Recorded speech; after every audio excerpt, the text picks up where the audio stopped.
예, 세상에는 참 많은 종교들이 있습니다. 또 보편적인 그런 세상 사람들은 기독교도 그 많은 종교의 그냥 하나라고 그렇게 생각을 하면서 별 차이를 두지 않습니다. 이 종교를 믿든 저 종교를 믿든 그냥 거의 대소동의한 그런 종교의 하나, 그러니 아무 종교를 갖고 있든 그 종교에 좀 심취하면서 그래서 바른 삶을 살아야 된다, 뭐 이렇게 얘기를 해요. 이게 이제 세상의 보편적인 그런 생각이라고 볼 수가 있죠. 그 왜 그러냐?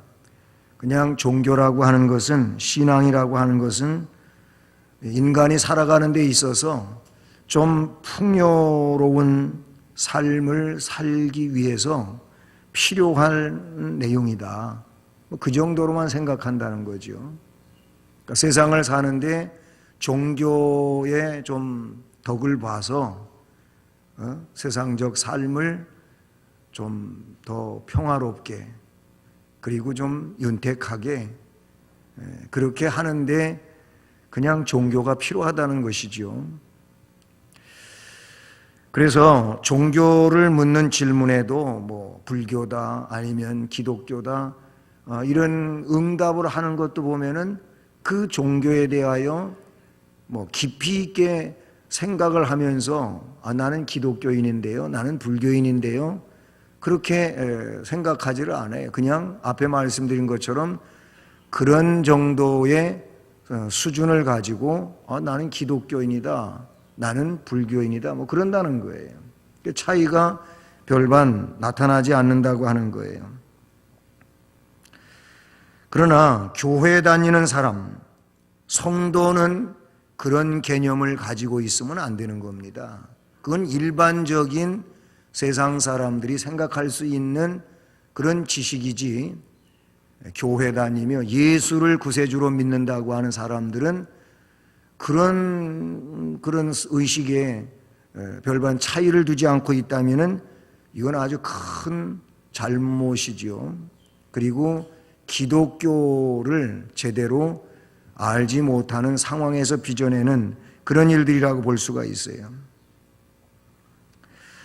무엇을 기준으로 이 사람이 진실한 성도냐, 이 사람은 진실치 않은 비성도냐, 성도와 성도가 아닌 이 구분, 뭘 가지고 그걸 구분하냐, 어떤 기준에 의하여 그걸 구분하냐 하는 얘기예요.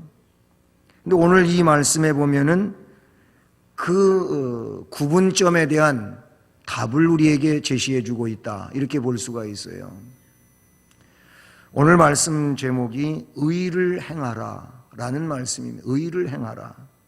오늘 본문 가운데 7절에 자녀들아 아무도 너희를 미혹하지 못하게 하라. 의를 행하는 자는 그의 의로우심과 같이 의롭다. 8절에서는 죄를 짓는 자마다 마귀에게 속하나니 마귀는 처음부터 범죄함이라. 아멘. 하나님의 아들이 나타나신 것은 마귀의 일을 멸하려 하심이라. 마귀의 일이 뭐라고요? 죄를 짓게 하는 게 마귀의 일이라는 거예요. 마귀는 죄를 짓게 한다는 거예요. 그래서 죄를 짓는 자마다 마귀에게 속해 있는 것이라고 말하고, 마귀는 처음에서부터 범죄함이라. 하나님의 아들이 이 땅에 나타나신 것은 마귀의 일을 멸하기 위해서 오셨다. 이런 내용들 속에서 의를 행하라. 의를 행하는 그것이 예수 그리스도의 의로우심과 같이 거기에 속한 자가 되는 것이다. 할렐루야. 그러니까 뭘 가지고 성도와 비성도를 구분하느냐라고 하는 것은 의를 행하는 것과 의를 행치 아니하는 것, 이것을 가지고 구분할 수 있다. 하나님께로부터 난 자는 의를 행한다는 겁니다. 물론 여기에서 말씀하고 있는 의를 행한다고 하는 것은 전혀 죄를 짓지 않는 그런 상태를 두고 하는 말은 아닙니다. 뒤에서 또 설명이 되겠습니다마는 중요한 것은 하나님께로부터 난 자는 그 거룩한 성품을 닮아가면서 의를 행하는 이 삶을 살아간다는 것이죠. 의를 행하는 것은 그냥 마음속에만 간직되어 있는 그런 내용이 아니죠. 그래서 우리가 먼저 생각하게 되는 것은 행위라고 하는 거예요. 행위. 하나님께 속해 있기 때문에 의를 행하는 거예요. 본문의 말씀을 보면 그 내용을 우리가 보게 되죠. 그래서 이 행위라고 하는 것은 믿음의 표현이기도 하고, 또 달리 행위라고 하는 것은 불신앙의 표현이 될 수도 있는 거예요. 사람이 가지고 있는 행위 말입니다. 그래서 예수님을 바르게 믿고 믿음으로 신실하게 살고자 하는 그런 사람들은 의를 행하는 행위를 가진다는 거예요. 그러나 비성도는 그 의의가 없다는 것이죠. 왜냐하면 마귀에게 속해 있기 때문에 마귀와 같은 그런 짓을 한다, 그렇게 볼 수가 있는 것이죠. 그러니까 예수 그리스도에 대한 믿음은 성도와 비성도를 구분하는 그런 내용이 된다는 겁니다. 예수 그리스도에 대한 믿음. 항상 말씀을 드리지만, 그래서 신앙 고백이 뭐냐 이거예요. 어떤 신앙 고백이냐. 주님에 대하여, 예수님에 대하여 어떤 고백을 하고 있느냐, 그리고 그 고백에 근거해 가지고 삶을 어떻게 살고 있느냐, 이거는 별개의 것이 아니고 떼놓을 수 없는 하나라고 볼 수 있다는 사실이죠. 예수 그리스도에 대한 이 믿음이 어떤 것이냐에 따라 가지고 성도일 수가 있고 성도가 아닐 수 있다 하는 그런 얘기인 것이죠. 그러니까 그 내용이야말로 비성도와 성도를 구분짓는 명확한 기준이 된다. 할렐루야. 물론 이 믿음은 사람의 육안으로 아니면 사람의 어떤 생각인 이 기준을 가지고 저 사람이 믿음이 있다, 믿음이 없다, 이렇게 하는 데에는 문제점이 있지요. 하나님은 그 사람의 그 믿음의 실체에 대하여 하나님은 정확하게 아시겠죠.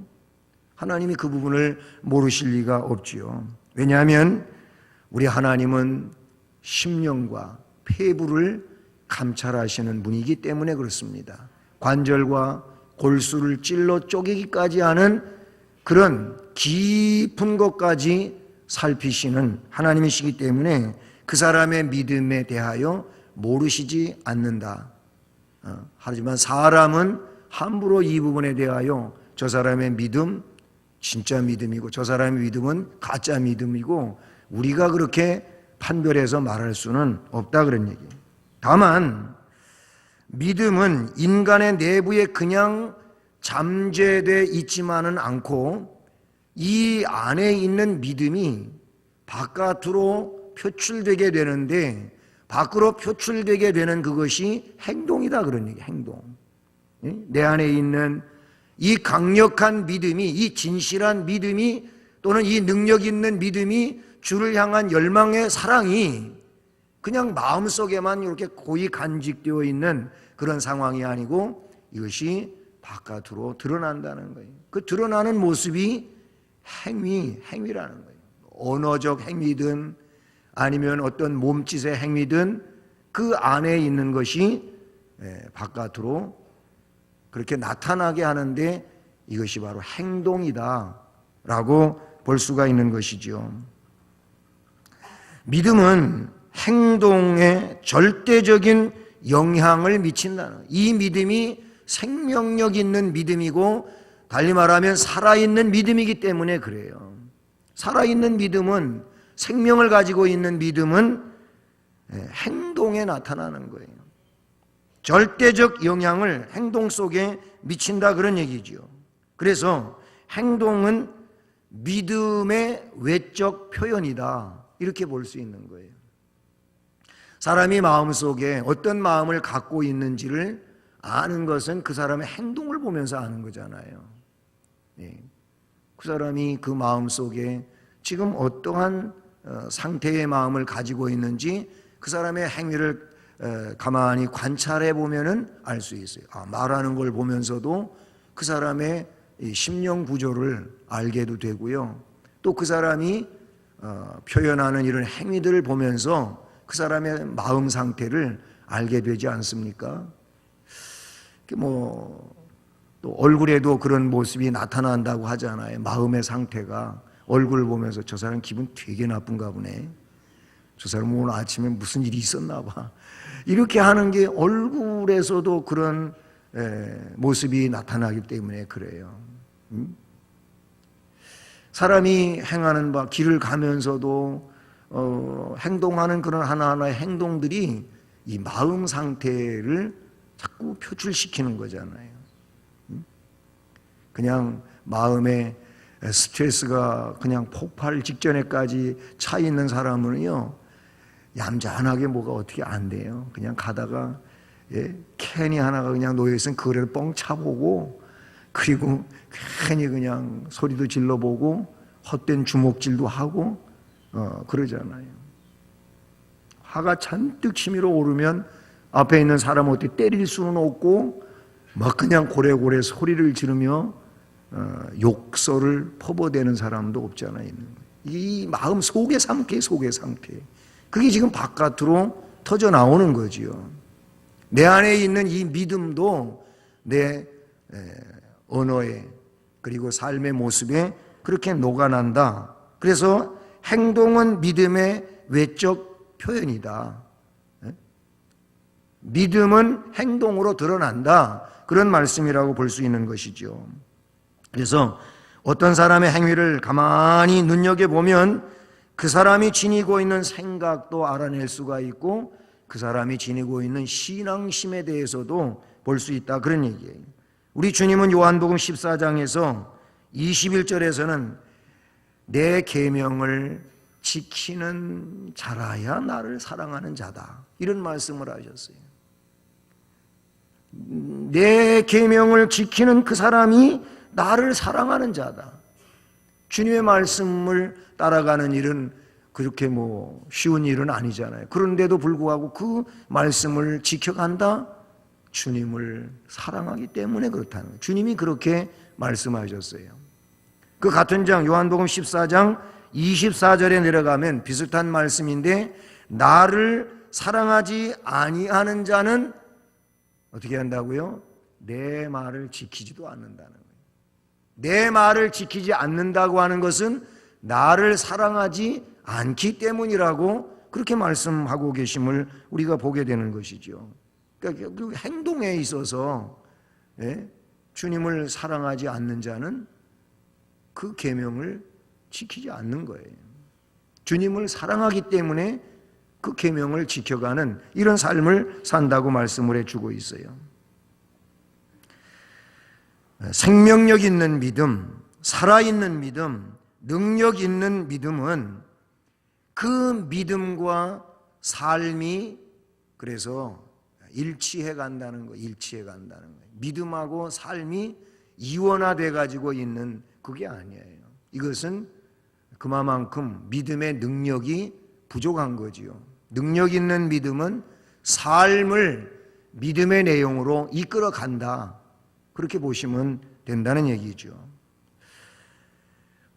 그래서 야고보 사도, 우리가 앞에서 야고보 사도 벌써 오래전에 말씀을 이렇게 살펴보면서 왔는데요. 우리 앞으로 돌아가 보시죠. 야고보서 2장 말씀. 야고보서 2장 우선 14절 봅시다. 야고보서 2장 14절 같이 읽습니다. 시작. 내 형제들아, 만일 사람이 믿음이 있노라 하고 행함이 없으면 무슨 유익이 있으리요? 그 믿음이 능히 자기를 구원하겠느냐? 아멘. 그래요. 믿음이 있대요. 사람이 믿음이 있대요. 어떤 사람이 믿음이 있다고는 하는데 그 믿음에 따르는 행위가 없다는 거예요. 뭐 믿음이 있다고 하면서 행위가 없으면 무슨 그 믿음이 유익이 있는 믿음이냐? 응? 그런 믿음이 능히 자기를 구원하겠느냐? 그렇게 말하고 있어요. 구원은 물론 우리 주님이 하시지만 믿음에 의한 거예요. 믿음에 의한. 믿음은 뭐냐면 주님이 주시는 선물이에요. 그러니까 주님이 주신 진정한 믿음의 선물을 가지고 있는 사람은 자기를 구원하는 믿음을 가지고 있는 건데, 자기를 구원하는 그 믿음을 야고보 사도는 믿음으로 행한다는 거예요. 믿음으로 행하지 아니하면서 믿음이 있다고 하는 것은 이거 뭔가 잘못된 거다, 그런 얘기예요. 그 이하에서 자 17절 또 읽어봅니다. 시작. 이와 같이 행함이 없는 믿음은 그 자체가 죽은 것이니라. 아멘.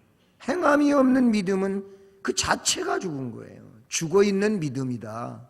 행함이 없으면 그렇다는 거지요. 그 다음에 18절 또 읽어봅니다. 시작. 어떤 사람은 말하기를 너는 믿음이 있고 나는 행함이 있으니 행함이 없는 내 믿음을 내게 보이라. 나는 행함으로 내 믿음을 내게 보이리라 하리라. 아멘. 믿음이 있다고 한다면 그러면 행동도 나타내 봐야라.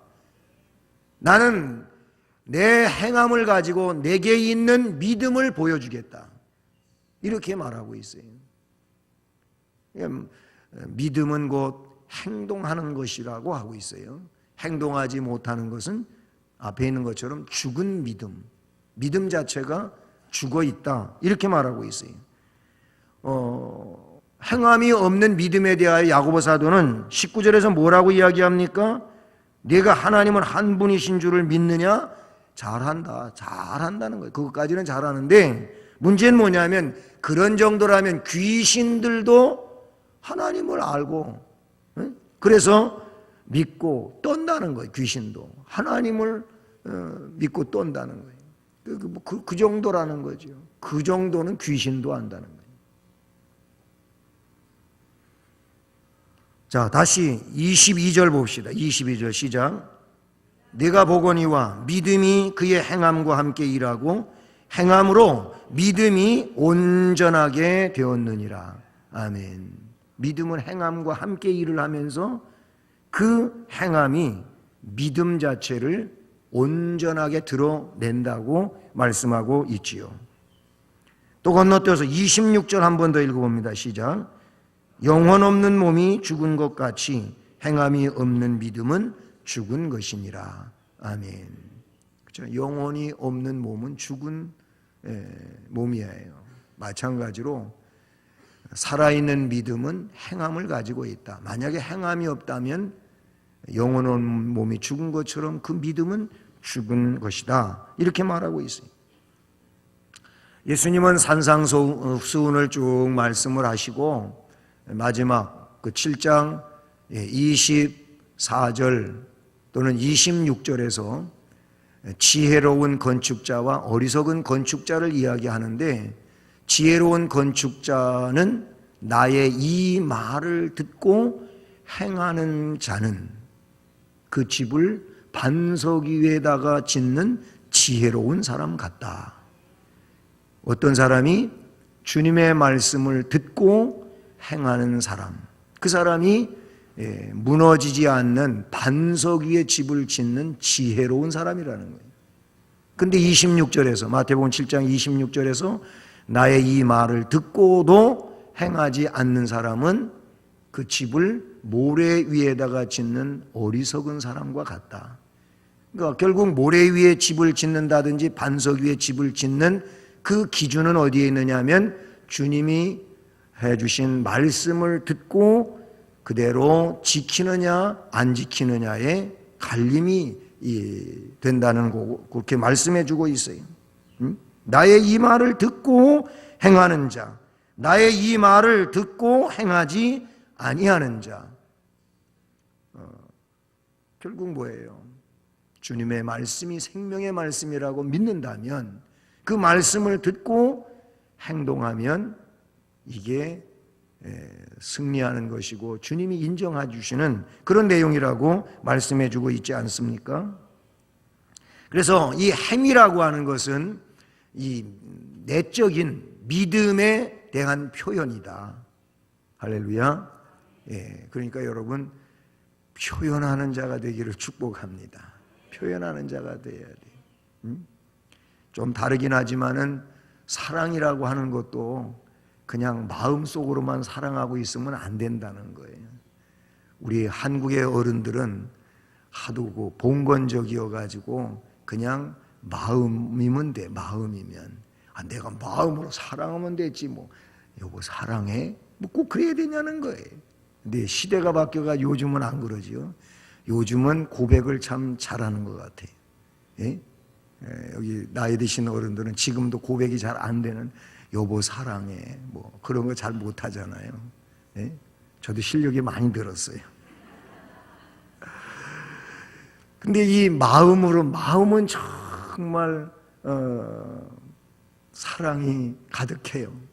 그런데 이게 잘 표현이 안 됐는데 근데 그렇게 하는 걸 원하는 거예요. 주님도 그래서 물어보셨어요. 누구한테? 시몬에게. 요한의 아들 시몬아, 네가 나를 이 사람들보다 더 사랑하느냐? 물어보셨어요. 주께서 아시지 않아요? 그렇게 대답을 하긴 했지만은 고백이 굉장히 중요한 겁니다. 우리가 이 고백은 삶이라고 말할 수가 있어요. 고백, 삶이에요. 행위는 믿음의 표현이다. 이 점을 우리가 기억할 수 있기를 바라고, 그 다음에 두 번째 내용은 그래서 참된 신앙을 가지고 있는 성도라면 어떤 것이냐, 어떤 자냐 하는 거예요. 다시 본문으로 돌아와 가지고 보십시오. 참된 신앙을 가진 성도. 그것은 7절에서 다시 말씀을 보면 자녀들아 아무도 너희를 미혹하지 못하게 하라. 의를 행하는 자는 그의 의로우심과 같이 의롭다.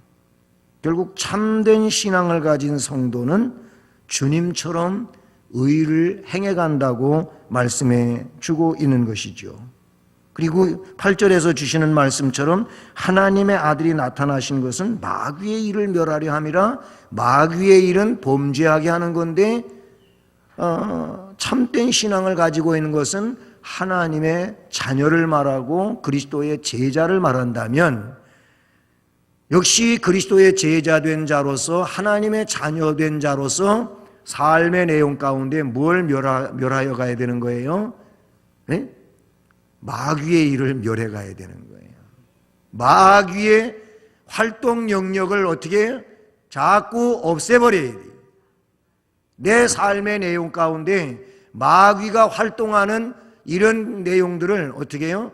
전부 없애버리고 그곳이 은혜로운 영역이 되도록 그렇게 만들어 가야 된다는 거예요. 왜냐하면 하나님의 아들이 이 땅에 오셨기 때문에 우리가 그 하나님의 아들을 영접하였잖아요. 내 안에 하나님의 아들이 영접되어 계신다면, 아니 성령님이 내 안에 계신다면, 그렇다면 우리도 그 주님의 뜻과도 같이 마귀의 일을 멸해가는 이런 사람이 되어야 되는 줄로 믿습니다. 신앙이 점점 커갈수록 뭐가 커져야 되냐면은 이 안에 의로운 영역이 커져가 넓어져 가야 된다. 그러니 그냥 이게 맨날 별반 차이 없이 그렇게 그냥 고착화되어 있으면 이것이 신앙의 빛을 발할 수도 없고 그리고 능력이 있는 믿음 생활을 할 수도 없고 그래서 신앙생활이 늘 어두워. 신앙의 어떤 믿음의 충만함 때문에 감사와 감격과 기쁨을 가질 수 없는 그런 상황이라는 거예요. 참된 신앙을 가지고 있다면 의를 행해야 할 뿐만 아니라 또한 그런 내용과 같은 맥락에 있겠지만은 마귀의 일을 점점 더 없애버리는 이런 삶을 살아야 된다라는 것이죠. 왜 그렇게 되느냐? 그걸 9절에서는 어떻게 말하고 있느냐 하면 하나님께로부터 난 자마다 죄를 짓지 아니하는데 그 이유는 이는 하나님의 씨가 그의 속에 거함이요. 아멘. 씨가 그 속에 있다는 거예요. 씨가. 예? 하나님의 씨가 그 속에 있다고 말하고 있는 이 내용에 대하여 우리는 뭘 생각하게 되는 것입니까? 하나님의 자녀가 되었다면 하나님이 원하시는 그 거룩성에 대하여 내 마음속에 이미 씨앗으로 들어와 있는 거예요. 앞에도 말씀드린 것지만 이 씨가 어떻게 해요? 그냥 씨로서 그냥 존재하면 안 되는 것이고 이제 이것이 내 마음밭에 떨어졌기 때문에 이것이 씨앗이 싹이 터야 되고 그리고 자라나면서 줄기를 뻗어야 되고 잎을 피우고 꽃을 피우고 거기에 열매를 맺어야 되고 씨는 그런 거예요. 그게 언제까지 씨앗으로만 존재하겠습니까? 이미 그 오래전에 내가 예수를 구세주로 믿으면서 그때 내 안에 이 거룩한 씨가 떨어졌다면 그것이 1년이 지나고 3년이 지나고 5년이 지나고 10년이 지나고 몇십 년이 지난다면 이것이 커야 되는 거예요. 성경에는 그래서 너희들이 벌써 선생이 되었어야 될 만큼의 그런 연륜이 흘러가지 않았느냐. 그런데 아직도 어린아이의 수준에 머물러 있으니 이게 안타까운 일이라는 거예요. 그런 한탄스러운 말씀도 성경에 있는데 우리는 그리스도의 장성한 분량에 이르러야 될 줄로 믿습니다. 씨가 있대, 씨가. 요한이 하나님께로부터 난 하나님의 성도라면 죄를 짓지 못한다고 단언하는 이유가 그 씨가 있기 때문에 그렇다는 거죠. 그 씨가 자꾸 싹이 터가지고 커가고 있는데 어떻게 마귀가 하는 일을 그대로 답습하고 있겠느냐? 이건 아니라고 요한 사도는 말씀하고 있어요. 예수 그리스도를 구세주로 믿어서 전에 지은 모든 죄를 사함받은 성도들은 더 이상 죄악에 저항을 하지 못하면서 노예처럼 끌려가는 그런 수준에 있는 자들이 아닌 거예요. 이제는 죄에 대하여 저항할 줄도 알고 끌려가는 것이 아니라 그 고리를 끊어버리고 거기에 연루되지 않는 이런 상태에 있다 그런 얘기죠. 우리의 삶에 우리 각자의 삶에 바로 그런 부분이 있으면은 그때 이것을 가감없이 끊어버리는지 한번 우리가 생각해 볼 필요가 있는 거예요. 아니면 그 부분에 대해서 내가 얼마나 저항하고 있는가. 우리는 저항해야 되는 거예요. 이 프로테스탄트라고 하는 이 내용이 그런 의미를 지니고 있다는 거예요. 개혁 정신도 거기에 있지만은 저항하는 정신이 뭐에 대해서 이 성경에 빗나가 있는 것에 대한 저항하는 것이 이게 프로테스탄트라 그런 얘기예요. 이게 개혁적인 거예요. 우리가 그런 믿음이 내 안에 있어야 할 줄 믿습니다. 신천지 보셨나요? 신천지에 빠진 사람들.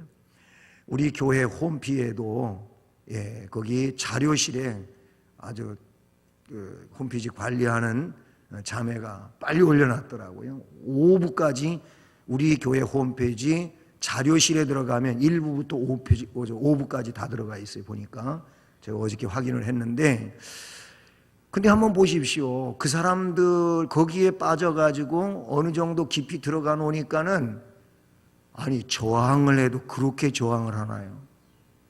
나는 그 저항 정신은 진짜 본받아야 되겠다고 생각해요. 우리가 마귀한테 안 끌려가기 위해서 저항 정신이 그 정도는 돼야 되지 않겠는가? 그냥 우리는 힘도 못 쓰고 그냥 끌려가. 그냥 못 이기는 척하고 끌려가는 거야. 이런 신앙이면 안 되잖아요.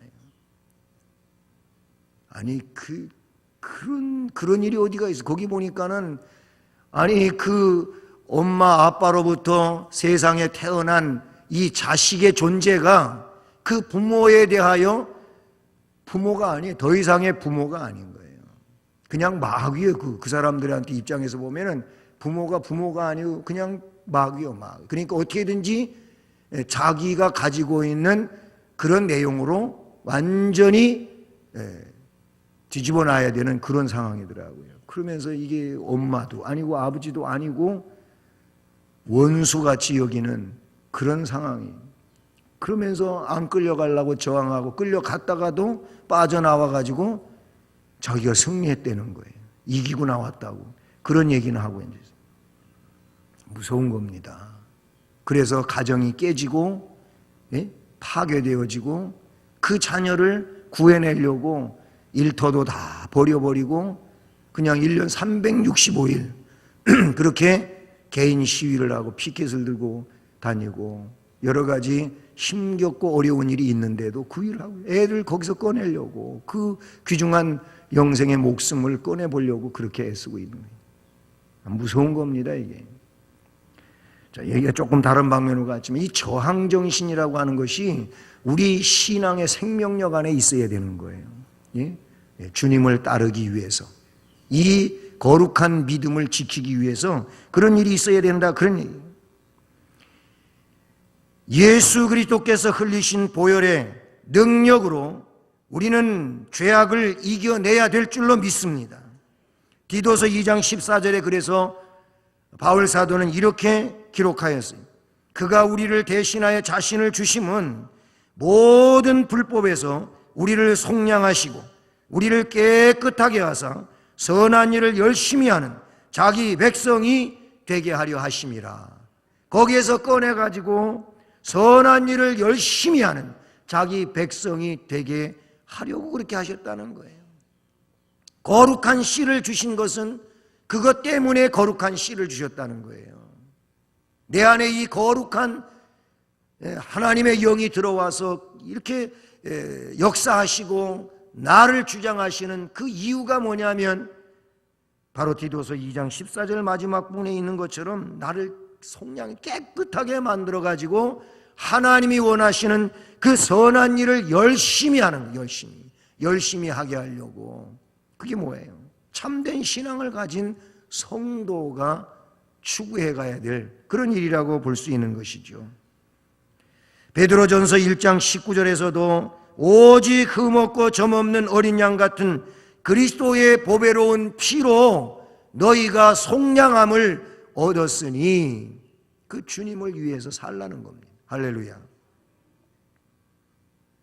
그러니까 성도는 그냥 죄악의 옛날처럼 거기에 머물러 있는 것이 아니고 우리는 그 자리를 어떻게 해요? 박차고 일어나서 떠나는 거예요. 떠나는 거.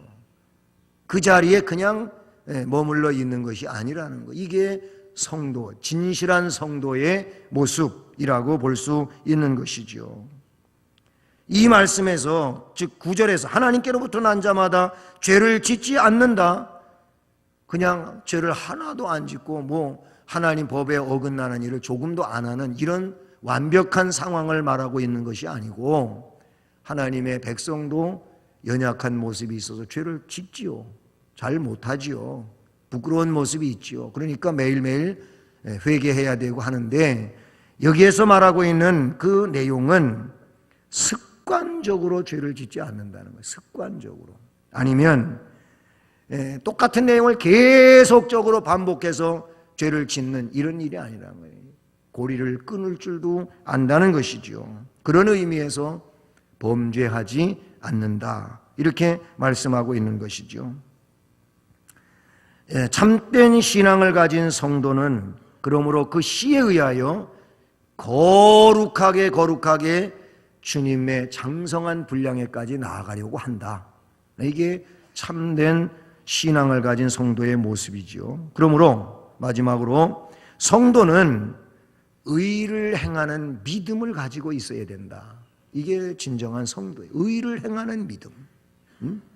하나님이 그토록 기뻐하시고 또 우리가 그 열매를 맺음으로 더 능력 있고 권세 있는 이런 심령으로 나아가지 않습니까? 바로 이런 성도는 의를 행하는 믿음이 있어야 된다.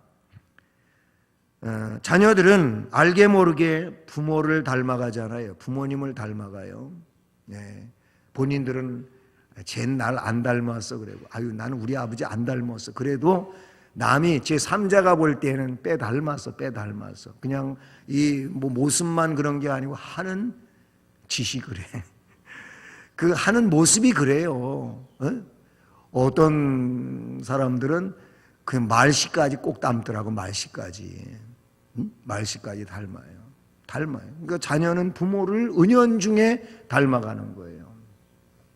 마찬가지로 하나님 은혜 안에서 사는 하나님의 백성들은 하나님을 닮아가게 되어 있어요.